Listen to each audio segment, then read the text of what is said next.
Muito bem, pessoal, vamos começar aqui o capítulo 2. O capítulo 2 ele fala sobre barras de tendência, barras de doji e clímax. Ele explica o comportamento desses três tipos de barras específicos. Para quem está começando no método agora, de repente não vai se ligar em coisas muito importantes e acha que só lá para frente você vai ver o pulo do gato, né?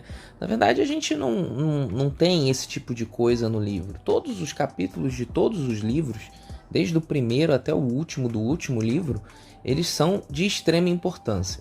E eu considero a leitura de clímaxes uma das coisas mais importantes no dia a dia operacional, né?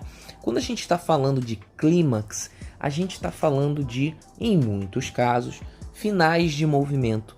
E entender como essa barra de clímax é formada, o que faz de uma barra climática, e mais que isso, você conseguir, entre aspas, prever uma possibilidade de reversão, é o principal foco desse capítulo. Ele ensinar esses principais detalhes. Então, para começar, ele fala que duas ou mais barras sobrepostas amplamente constituem uma lateralidade. Quando a gente fala em sobreposição, a gente não está falando de deslocamento de fechamento. Se você olhar cada barra e traçar visualmente o ponto médio delas, no caso, os 50% das barras, e esse 50% não estiver sobreposto com o da anterior, a gente não tem sobreposição de barras. O que é a sobreposição de barras? É esse exemplo aqui, por exemplo, eu tenho uma barra de queda e logo em seguida eu faço uma barra de alta. Se eu traçar aqui o ponto médio de cada barra, você vai ver que eles estão sobrepostos.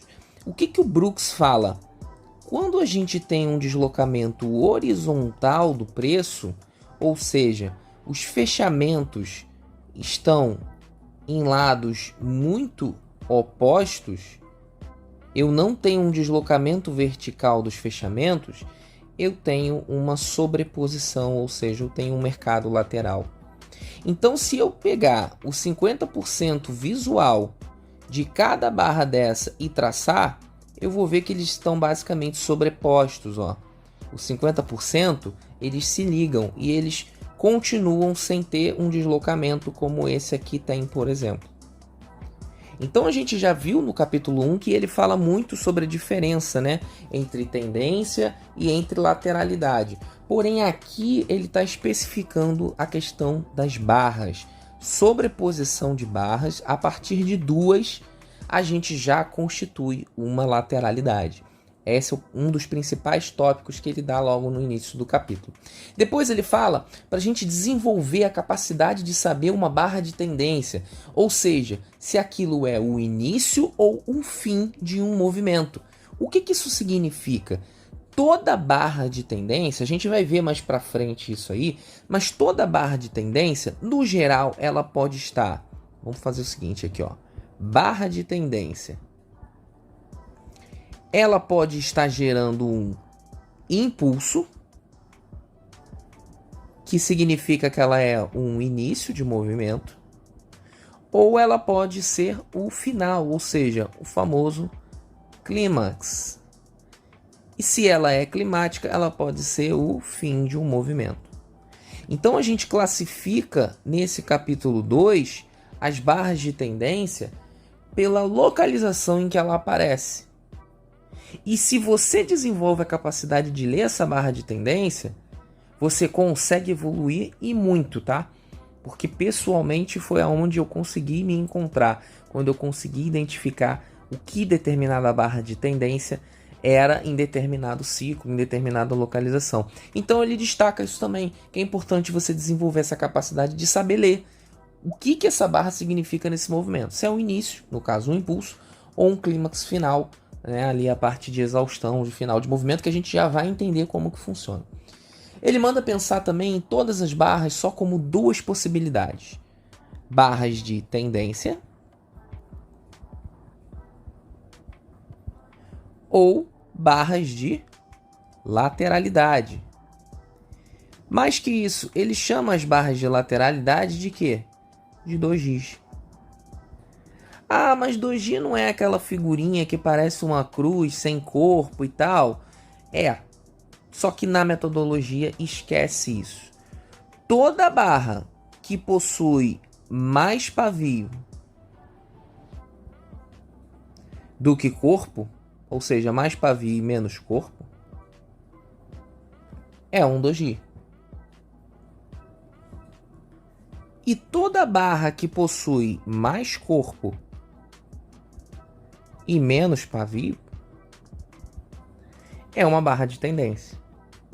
Então, por exemplo, se eu tenho uma barra ampla com um pouco de pavio, isso aqui é uma barra de tendência. Agora, se eu tenho uma barra com certo corpo e mais pavio, isso aqui é um doji. Independente se ele tem corpo positivo, negativo, independente se ele não tem corpo, tenho mais pavio do que corpo, chamo de doji na nossa metodologia. Então, é isso que ele fala ali nesses principais contextos do capítulo 2, pelo menos nesse início, ok? Então, vamos pensar nas barras como tendência ou lateralidade apenas. Não tem outros nomes, não tem martelo, não tem estrela cadente, não tem qualquer outro tipo de nome japonês que você venha a ter estudado. O Walbrooks não utiliza isso. Inclusive, ele cita nesse capítulo que isso não é relevante para a gente poder de fato extrair dinheiro do mercado. Então, na metodologia, a todo momento a gente vai falar em dojis e barras de tendência. Ok? Então, ele fala, não dê nomes às barras laterais, todas são chamadas de dojis. Ok? O que eu já expliquei para vocês. Independente se tem corpo ou não. Tenho mais pavio do que corpo, chamamos de dojis, tá? Grandes corpos indicam força, segundo Walbrooks, mas um corpo extremamente grande após um movimento prolongado pode indicar o fim desse movimento. Poxa, mas é uma barra de tendência, sim, mas ele diz que uma barra de tendência muito grande após o movimento prolongado pode indicar uma característica exaustiva e, consequentemente, climática, caracterizando o fim de uma tendência. O que eu falei para vocês lá no início, que ele cita assim que começa o capítulo, as barras de tendência, elas têm funcionalidades muito específicas, principalmente as com amplo corpo. E em muitos casos, essas barras podem armadilhar compradores fracos ou vendedores, né, se for uma barra de queda. Então, temos que ter muita atenção com barras de tendência muito forte. E aqui a gente entra agora numa parte bastante importante, que são algumas regrinhas da barra de tendência. Então, o que ele fala? Que toda barra de tendência ela é um impulso, um clímax,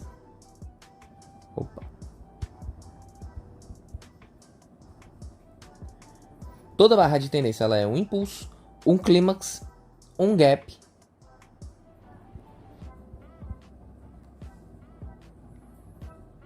um rompimento. Isso aqui é importantíssimo. E um vácuo. Você precisa saber isso aqui e entender cada um dos tópicos. Então, vamos lá. Impulso. O impulso indica o início do movimento. O clímax indica o fim. O gap indica força, ou seja, uma barra que deixa gaps, ela indica força, predomínio, ela indica também pressão. Essa barra de rompimento, a mesma barra, né, que indica um rompimento, o que ela precisa? Ela precisa de continuidade, ou seja, a gente está falando de uma barra que tem momentum. E o vácuo acaba sendo uma barra que entra num espaço vazio, que também pode indicar um fim de movimento. Pode indicar, tá? Isso não significa que vá ser. E não necessariamente todo clímax e todo vácuo não necessariamente vão indicar uma reversão. Eles podem só indicar um fim de movimento. Então, toda barra de tendência ela é um impulso, um clímax, um gap, um rompimento e um vácuo, tudo ao mesmo tempo. Como que eu vou saber identificar? Depende do contexto e vocês vão aprendendo ao longo dos livros como olhar esse contexto. Mas é importante você saber que essas características são de toda a barra de tendência. E barra de tendência significa que eu tenho amplo corpo. Se eu tenho barra de tendência, eu tenho mais corpo do que pavio.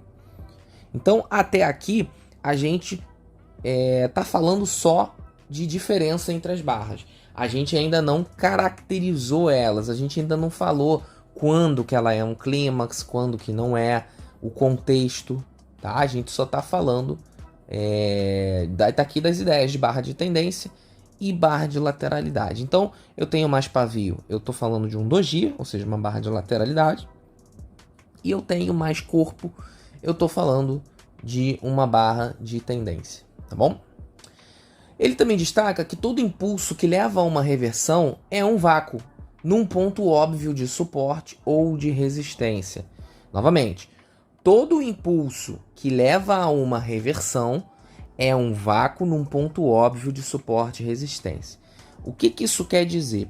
Se o meu mercado está caindo, tá? E eu cheguei numa região de suporte,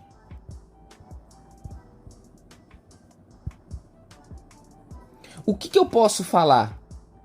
Que esse impulso que levou a uma reversão é um vácuo, ou seja, ele chegou nessa região simplesmente porque era uma região vazia, uma região em que eu não tinha muitas ordens.